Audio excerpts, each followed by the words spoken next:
I have some things that I'd like to share with you. Being a small business owner and certainly a solopreneur is really hard, and it can feel lonely at times, especially when so-and-so called in sick and you got to go cover the 9 o'clock shift, and thinking about big business things can be really difficult.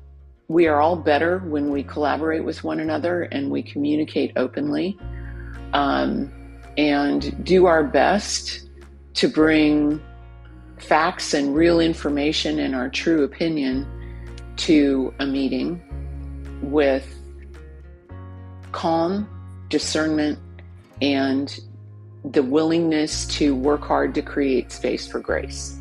I am a card-carrying small business advocate and a true believer that your human capital is the most valuable resource that you have available to you. So with that, I'd like to share a couple of things that one of my favorite publishers, McKinsey and Company, published about. All right, so let's see if I can do something else here. Okie dokie smoky. Voila. So, going all in. This is by McKinsey and Company. There'll be a link to this article in the show notes. Going all in, why employees can make or break transformations. Tapping the energetic collective energy to implement change is crucial for transformation success. There are 3 things that really create momentum to meet the challenges ahead. And this really resonated with me because many years ago I was trained in Gallup's varsity management approach to talent identification and management. And one of the things that I came away with was a real belief in the strengths-based philosophy, which is to truly seek to understand what your own talents are and then leverage them. It doesn't mean that you can't learn a new skill or that what you are wired for and born with is where you need to stop. It simply means that you are more likely to gravitate toward things that you are naturally well suited for, and especially at a time when change can be extremely anxiety provoking and is difficult to navigate for anyone. To be able to lean on what you do well is a real power play when it comes to your people.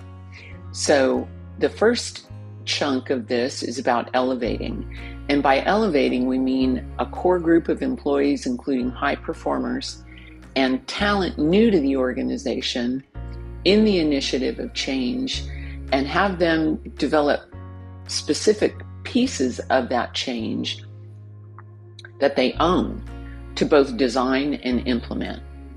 The next is to empower.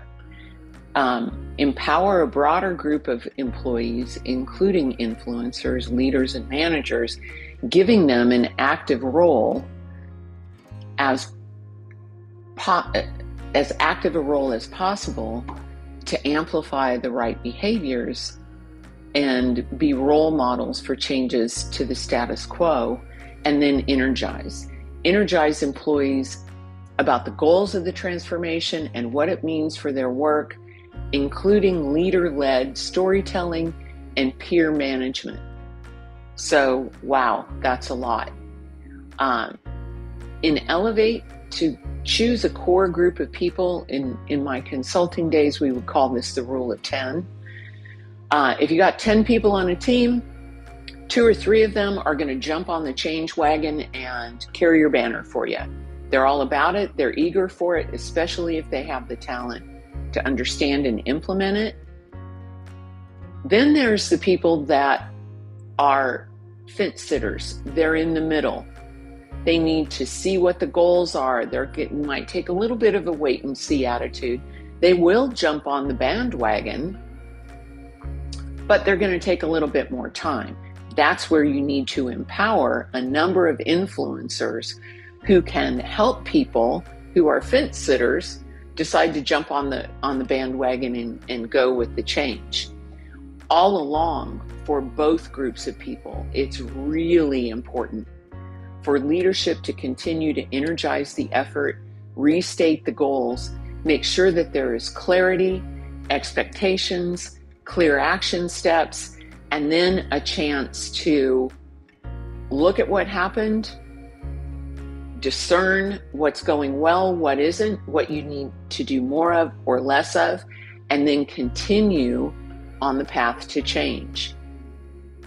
Let me say a couple of things about energizing employees. I work with small businesses. These are a group of entrepreneurs who wake up every single day and are seriously concerned about their business, about the productivity, about the initiative that they've been thinking about behind the curtain for 6 months. And they kind of think, well, if I say it once, surely they understand it. No, they don't. It's very important to remind people why the change is important, what exactly is expected of them, and to measure their performance and hold them accountable to it while energizing and encouraging the change, celebrating benchmarks along the way. All of that takes a very discerning eye to be able to put your strongest and best talent who are naturally suited to this in the core group of people who are going to be able to help you as a leader empower the rest of the people on the team, and get the people who are kind of, I'm going to wait and see if they forget about this implementation, or we're going to see if this initiative goes away like the other ones sometimes do. That is a natural human reaction to the need to make sure that they can perform well in the change. And the more clearly you communicate the reasons why the initiative is happening, who is responsible for what, and what's going well, and to be honest and discerning and gracious about what isn't going well, to be able to have your people be engaged in helping it go better. 3 big takeaways are: if you have a change to implement, be clear about what the destination is. Make sure that you have the people on board who are naturally able to help you implement this change, and if you don't, recruit for that. Empower the people that you already have, explain it to them.